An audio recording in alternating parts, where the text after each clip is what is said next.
2024 के पहले 4 महीनों में हमारे देश में 7,40,000 साइबर क्राइम कंप्लेंट्स दर्ज हो चुकी हैं। Investment scam, sextortion, digital arrest और दूसरे फ्रॉड से करीबन 1,800 करोड़ रुपए लूटे जा चुके हैं सिर्फ जनवरी और अप्रैल के महीनों के बीच में।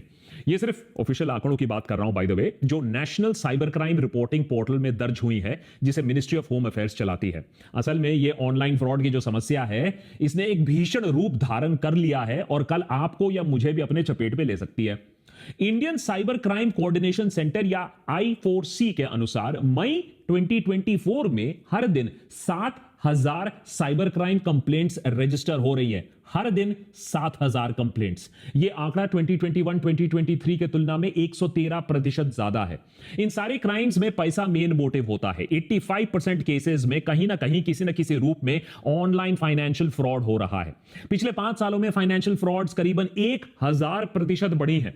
2023 में 1 लाख इन्वेस्टमेंट स्कैम्स रिपोर्ट किए गए। मार्केट में नया जो स्कैम आया है डिजिटल अरेस्ट, उससे 120 करोड़ रुपए लूटे जा चुके हैं। ट्रेडिंग स्कैम का तो अलग ही जोन चल रहा है।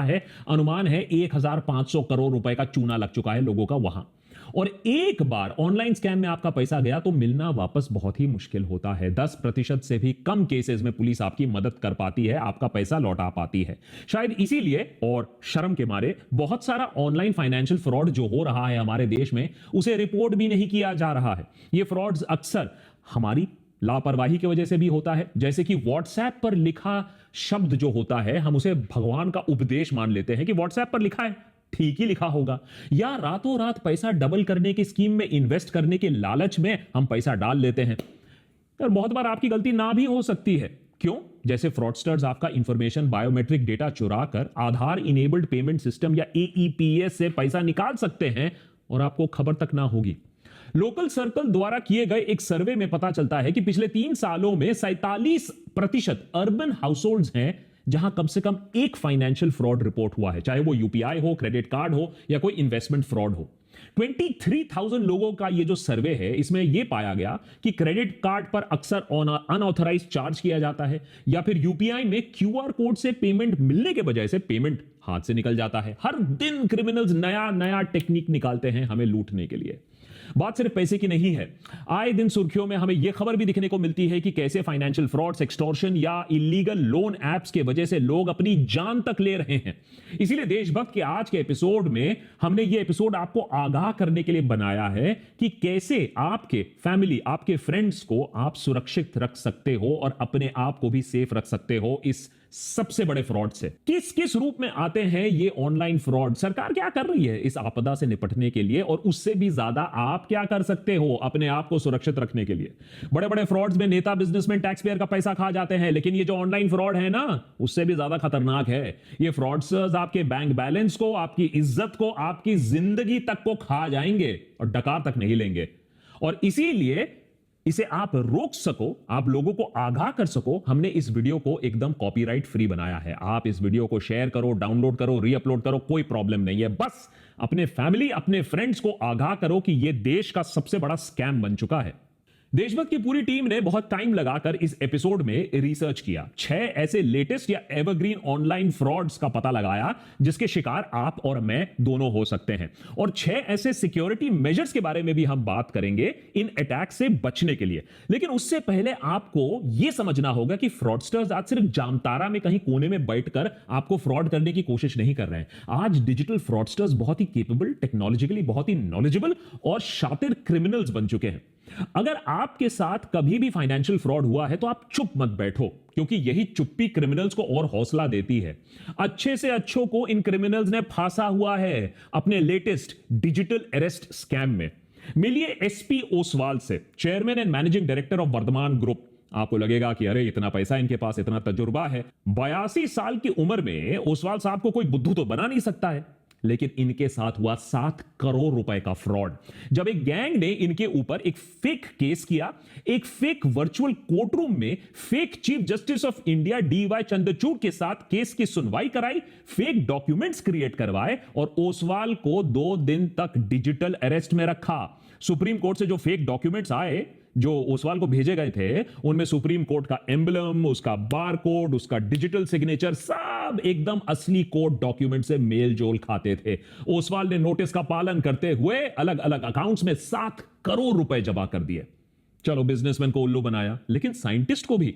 मध्य प्रदेश के इंदौर में डिपार्टमेंट ऑफ एटॉमिक एनर्जी में काम कर रहे साइंटिस्ट को फ्रॉडस्टर्स ने डिजिटल अरेस्ट किया, 71 लाख रुपीस उनसे लूट लिया। नोएडा में 79 साल के रिटायर्ड मेजर जनरल के साथ भी यही हुआ। 5 दिनों तक डिजिटल अरेस्ट, 2 करोड़ रुपए उनसे ऐंठ लिए गए। नोएडा में ही एक डॉक्टर पूजा गोयल को फ्रॉडस्टर्स ने डिजिटल अरेस्ट किया, इस आरोप में कि उनके नंबर से अश्लील वीडियो सर्कुलेट हो रहे हैं। 60 लाख रुपए उनसे भी ऐंठ लिए। तो एक बात तो क्लियर है कि फ्रॉडस्टर्स कोई स्पेसिफिक किसी को टारगेट नहीं कर रहा है, कोई टीजी नहीं है। सीनियर गवर्नमेंट ऑफिसर हो सकता है, रिटायर्ड गवर्नमेंट ऑफिशियल हो सकते हैं, बिजनेसमैन, डॉक्टर, यहां तक कि पीजी स्टूडेंट्स तक को बख्शा नहीं गया है इन ऑनलाइन स्कैम से। फॉर एग्जाम्पल, अहमदाबाद में 27 साल की महिला को सेंट्रल एजेंसीज के अफसरों ने फोन कर कर बताया कि उनके नाम का एक पार्सल है जिसमें ड्रग्स पाए गए हैं और उनके खिलाफ एक्शन होने वाला है। डिजिटल अरेस्ट के दौरान एक सीबीआई ऑफिसर ने उन्हें अनड्रेस करने को कहा, जिससे उनके बर्थ मार्क्स को आइडेंटिफाई किया जा सके। साथ ही साथ उनके सारे पैसे फ्रॉडस्टर्स ने ट्रांसफर करवा लिए। तो इतना कॉन्फिडेंस आ चुका है आजकल ये ऑनलाइन फ्रॉडस्टर्स में। डिजिटल अरेस्ट उस साइबर क्राइम टेक्निक का नाम है जहां फ्रॉडस्टर्स वीडियो कॉल के जरिए लॉ इन्फोर्समेंट एजेंसी के अफसर बन के आपके सामने आते हैं। आपका क्राइम कुछ भी हो सकता है, लेकिन 2 बहुत कॉमन क्राइम्स आजकल हमें दिखने को मिलते हैं। आपके नाम का पार्सल, उसमें ड्रग्स मिला है, या फिर आपके नाम से रजिस्टर्ड मोबाइल फोन जिससे इलीगल काम हुआ है, फिरौती हुआ है, टेररिज्म हुआ है, या ऑब्सीन मटेरियल सर्कुलेट हुआ है आपके नंबर से जो आधार से लिंक्ड है। अगर विक्टिम इस बात को मान लेता है तो फेज 2 डिजिटल अरेस्ट, जहां आपको अपने घर में कैद कर दिया जाता है और आपको अपने डिवाइस के सामने होना होता है। आपके डिवाइस का कैमरा बंद नहीं किया जा सकता है। बेसिकली आइडिया फ्रॉडस्टर्स का यह है कि आपको इंटेरोगेट करेंगे और आप किसी से हेल्प नहीं ले सकते हो क्योंकि आपको कैमरा के सामने बैठना है। फाइनली वही होता है जो इन सारे केसेस में जनरली हमें देखने को मिलता है। सेटलमेंट की बात आती है और फिर आप एक मोटी रकम चुकाते हो अपनी जान बचाने के लिए, अपनी इज्जत बचाने के लिए। आजकल तो स्कैमस्टर्स पेमेंट क्रिप्टो करेंसी या गिफ्ट कार्ड में भी डिमांड करने लगे हैं, जिससे उन्हें ट्रैक करना और भी ज्यादा मुश्किल हो जाए। लेकिन ये सारे फ्रॉड्स नहीं होते अगर विक्टिम्स को एक छोटी सी चीज मालूम होती कि डिजिटल अरेस्ट नाम की कोई चीज है ही नहीं हमारे लीगल सिस्टम में। लेकिन शायद हमें पुलिस और लॉ इन्फोर्समेंट का इतना डर, इतना खौफ बैठा हुआ है कि हम डिजिटल अरेस्ट का नाम सुनकर ही सरेंडर कर देते हैं। अब Indian cyber crime coordination centre ने बाकायदा एक नोटिस, एक प्रेस रिलीज जारी किया है जिसमें नागरिकों को आश्वासन दिया गया है कि लॉ इन्फोर्समेंट एजेंसी, सीबीआई हो, पुलिस हो, कस्टम, ईडी, जजेस हो, आपको वीडियो कॉल के जरिए कोई अरेस्ट नहीं कर सकता है। और अगर आपके पास कभी भी बाय द वे ऐसा कॉल आए तो उन्हें बोलो कि कम से कम घर आकर आपको नोटिस दे, घर आके आपको अरेस्ट करे। अरे डिजिटल इंडिया का मतलब इतना थोड़ा ही ना कि आप आलसी बैठ जाओ और सब कुछ ऑनलाइन ही करना शुरू कर दो। लेकिन डिजिटल अरेस्ट से बच भी गए तो क्या? अरे डिजिटल फ्रॉडस्टर्स तो हर कोने में इंतजार कर रहे हैं आपका। ये रहे 6 टॉप स्कैम्स जो हमारी टीम को मिले, जिससे लाखों लोगों से करोड़ों रुपए लूटे जा रहे हैं। Number 1, UPI scam. Digital India और यूपीआई के चलते हमारी जिंदगी तो आसान हुई है, लेकिन साथ ही साथ डिजिटल फ्रॉडस्टर्स की भी जिंदगी आसान हो गई है।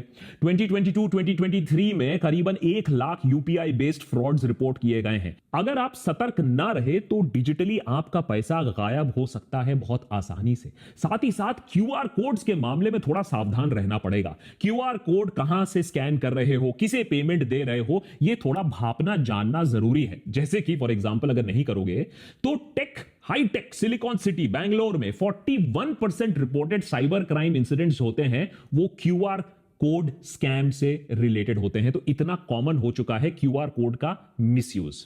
Number 2, sextortion. बहुत ही भयानक रूप है हमारे टेलीकॉम रेवोल्यूशन और सस्ते मोबाइल फोन और सस्ते डेटा रेट्स का। स्कैमर्स लोगों को वीडियो कॉल करते हैं। बहुत बार अनजाने में लोग ऐसा अननोन नंबर से फोन उठा लेते हैं। दूसरे एंड में एक महिला अश्लील हरकतें करते पाई जाती हैं। जब तक आपको समझ में आता है कि यह मामला कुछ गड़बड़ है, तब तक आपकी वीडियो बन चुकी होती है अश्लील हरकतें करते हुए। उसके बाद हमारी सदैव तत्पर पुलिस से आपको एक फोन आता है कि आपके खिलाफ ऑब्स्सेनिटी का केस दर्ज हो गया है और आपको अरेस्ट किया जा सकता है। सबूत के दौर पर आपका अश्लील वीडियो इस महिला के साथ आपके सामने पेश किया जाता है। इस समय इंसान ठंडे दिमाग से यह नहीं सोचता है कि हमारी पुलिस इतनी तत्पर कब से हो गई। अगर यह सच में ऐसा होता तो हमारा देश तो सेफेस्ट कंट्री फॉर वुमेन होता पूरी दुनिया में। फिलहाल इज्जत और नाक बचाने के लिए हम मामले को सेटल कर देते हैं पैसा देकर। आप भी खुश, स्कैमस्टर भी खुश। तीसरा बड़ा फ्रॉड, टेलीग्राम फ्रॉड। घर बैठे बैठे पैसा किसको कमाना नहीं अच्छा लगता? क्यों एडिटर हैं? आजकल एडिटर बोल रहा है कि अरे सीधा फाइल घर ही भेज दो, घर में बैठ के एडिट कर दूंगा, ऑफिस आने की क्या जरूरत है? लेकिन ऐसे स्कीम ना बहुत ही चौंका देने वाले हैं, और ऐसे स्कीम जो ऑफर करते हैं वो फ्रॉड ही होते हैं।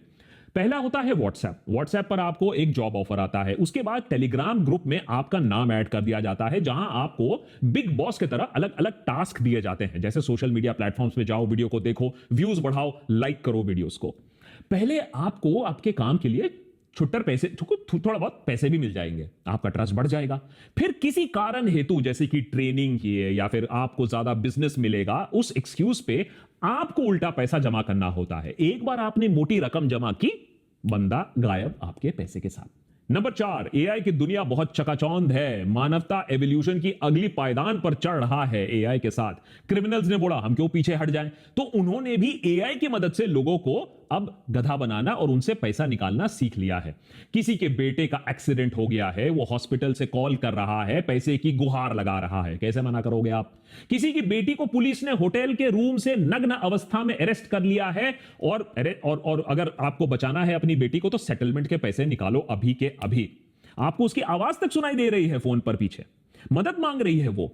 अगर वो घर पर बैठकर टीवी ना देख रही होती तो आप बात मान भी लेते, आप पैसे दे भी देते। कुछ लोग बच गए, लेकिन लाखों लोगों, लाखों पेरेंट्स ने, लाखों रिश्तेदारों ने पैसा ऐसे निकाला है। और जो आवाज उन्होंने सुनी होती है, जिस पर विश्वास करके वो पैसे निकालते हैं, वो असली, ऑलमोस्ट असली ही आवाज होती है। सॉफ्टवेयर की मदद से, एआई की मदद से आप आज के डेट में किसी की आवाज को कॉपी कर सकते हो और फिर उस आर्टिफिशियल आवाज से कुछ भी बुलवा सकते हो।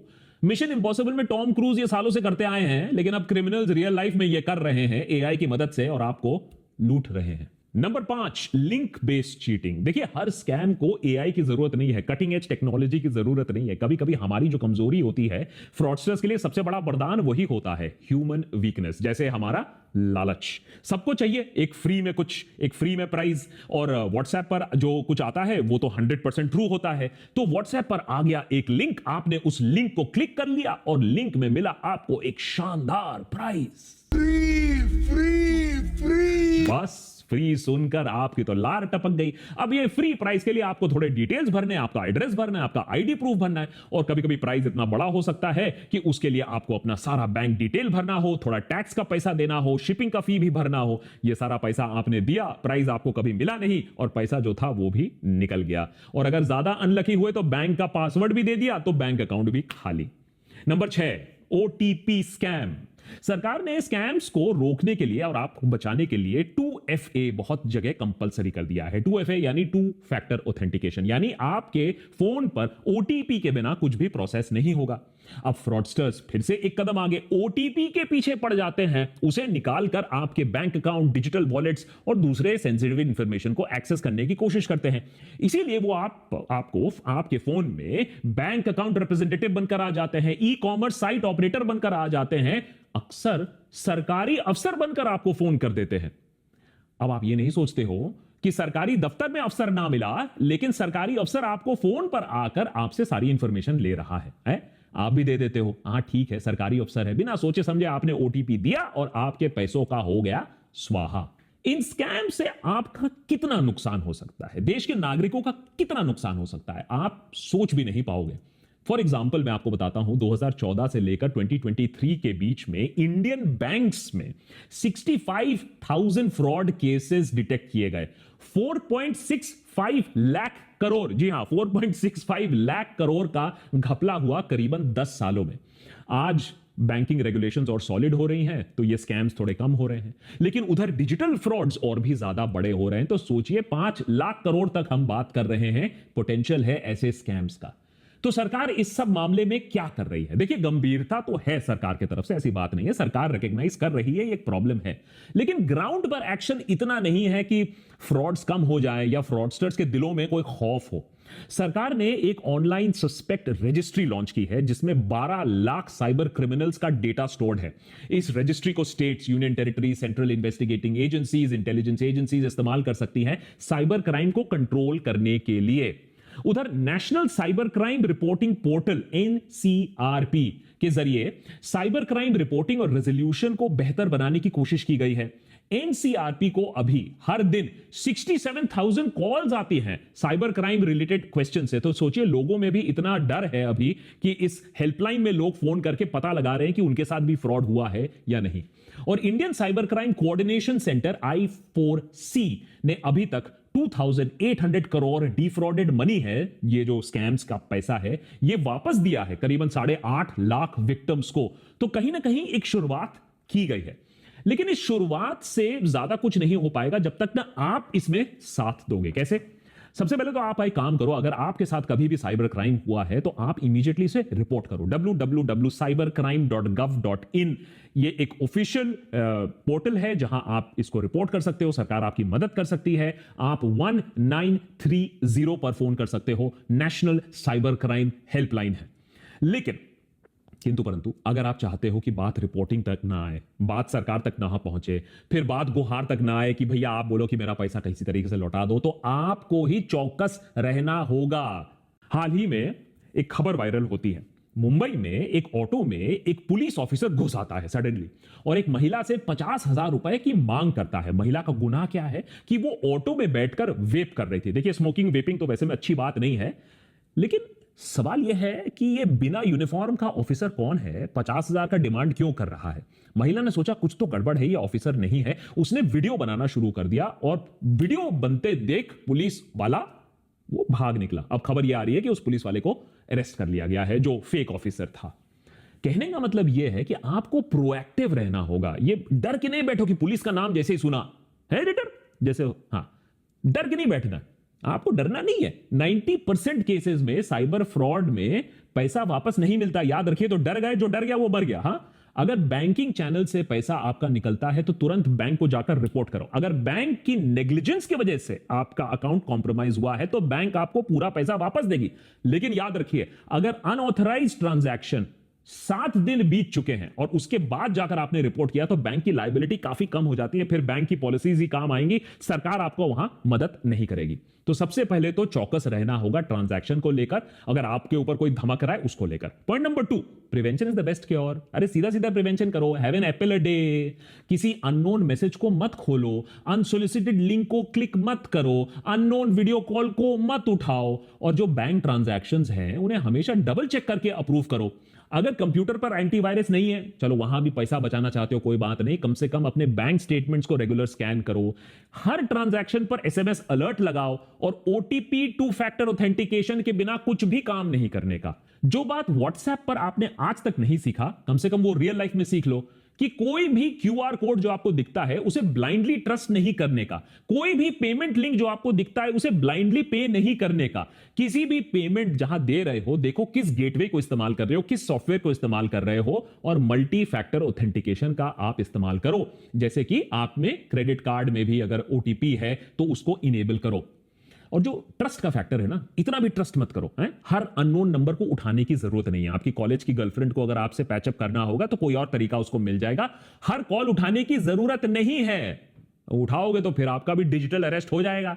और अगर पार्सल में ड्रग्स निकले तो इमीडिएटली फोन काटो और जिस कंपनी से वो फोन आया था ड्रग वाला, उस पार्सल कंपनी को खुद फोन करो और पता लगाओ कि कहां भैया तुम्हारा थाईलैंड में ड्रग पकड़ा गया है। सरकार इतने सालों से हर चीज के लिए आधार मांगती आई है। बर्थ से लेकर डेथ सर्टिफिकेट के लिए, बैंक अकाउंट खोलने से टॉयलेट जाने के लिए आधार की जरूरत होती थी। लेकिन अब नया फॉर्मूला यह है कि आपको अपना आधार नहीं दिखाना है। जी हां, पहले दिखाना था, अब आपको नहीं दिखाना है, क्योंकि आपका आधार नंबर से ही आपके ऊपर फ्रॉड हो सकता है। तो जितना अपना डेटा प्रोटेक्ट कर सको उतना डेटा प्रोटेक्ट करके रखो। और जितना अपना पर्सनल इंफॉर्मेशन है, अपना फैमिली इंफॉर्मेशन है, हर चीज इंस्टाग्राम पे डालने की जरूरत नहीं है। थोड़ा सा अपने जो प्राइवेट इंफॉर्मेशन है उसे कंट्रोल में रखो, क्योंकि फ्रॉडस्टर्स ये भी देख रहे हैं कि आपका बेटा कब बाहर जा रहा है, कब छुट्टी पे जा रहा है, और फिर आपके पास आएगा पुलिस से फोन। नंबर 4, थोड़ा सा अवेयर होने की जरूरत है। मुश्किल है लेकिन अगर बिग बॉस के घर में क्या हो रहा है ये आपको खबर है, तो टेक्नोलॉजी की दुनिया में भी क्या हो रहा है उसी खबर आपको रखनी पड़ेगी। प्रॉब्लम यह है कि हर दिन फ्रॉडस्टर्स नए नए तरीके खोज रहे हैं। अब हमें तो अपडेटेड रहना होगा। For example, SIM swap scam, ये क्या होता है? इससे हैकर्स आपके सिम को रिमोटली डुप्लीकेट कर सकते हैं और आपका सारा इंफॉर्मेशन चुरा सकते हैं। इसीलिए रेगुलर पासवर्ड चेंज करना भी एक वाइटल सिक्योरिटी टूल है। ओटीपी स्कैम से भी जरूर आपको बचना चाहिए कि ये जो आपका जो पर्सनल फाइनेंशियल डिटेल है कभी फोन पर नहीं शेयर करना। कोई अगर आपको कॉल कर रहा है, मैसेज कर रहा है, अपने बैंक का ऑफिशियल बोल रहा है, सरकारी ऑफिशियल बोल रहा है, तो ऑफिशियल चैनल के थ्रू जाओ, ऑफिशियल वेबसाइट के थ्रू जाओ। फोन पर जो बोल रहा है उसे मत बिलीव करो और कभी भी अपना ओटीपी किसी को मत दो। लास्टली, जो शेडी एप्स हैं ये एक नया चीज बन रहा है, क्योंकि हम सोचते हैं कि ऐप इंस्टॉल कर लेंगे, किसी ने मेहनत से ऐप बनाया होगा तो ठीक ही होगा, लेकिन ऐसे एप्स इंस्टॉल मत करिए। ओनली ऑफिशियल एप्स इंस्टॉल करिए। ऐप स्टोर, प्ले स्टोर में जिसकी अच्छी रेटिंग हो, कोई अननोन ऐप को मत इंस्टॉल करिए, क्योंकि एक बार आपने ऐप इंस्टॉल कर लिया अपने फोन पर तो वो बहुत सारी परमिशंस ले लेता है, कैमरा से लेकर, माइक से लेकर, आपके दूसरे पासवर्ड से लेकर। लेटेस्ट स्कैम अभी जो बैंगलोर से आ रहा है, एक महिला ये क्लेम कर रही है कि बैंगलोर में एयरपोर्ट में लाउंज एक्सेस के लिए ऐप डाउनलोड करने को बोला गया और उस ऐप से फोन पर पूरा कंट्रोल जमा लिया उस ऐप ने। तो ये आपको ही सुरक्षित अपने आप को रखना पड़ेगा। जैसे कि मैंने एपिसोड की शुरुआत में बताया, ये एपिसोड बिल्कुल कॉपीराइट फ्री है। आप इसे डाउनलोड करिए, आप इसे शेयर करिए, आप इसे रीअपलोड करिए, मुझे फर्क नहीं पड़ता है, लेकिन अपने फ्रेंड्स, अपने रिलेटिव्स को ये बात समझाइए कि ये देश का बिगेस्ट फ्रॉड है। 2G कोलगेट से आपका बैंक अकाउंट कम से कम नहीं जा रहा था, ये उससे भी बड़ा फ्रॉड है जिससे आपका बैंक अकाउंट, आपकी इज्जत, आपकी रेप्यूटेशन और कुछ लोगों की जिंदगी तक जा चुकी है। So please be safe. और अगर ऐसे ही और भी एपिसोड्स आपको देखने हैं, as a matter of fact हमारे मेंबर्स ने ही बताया कि एक ऐसे एपिसोड की जरूरत है जहां लोगों को आगाह किया जाए, तो और ऐसी कौन कौन सी चीजें हैं जिनके बारे में लोगों को पता होना चाहिए जो मेन स्ट्रीम मीडिया कवर नहीं कर रही है, हमें जरूर बताइए। देशभक्त पर हम उसे जरूर कवर करेंगे।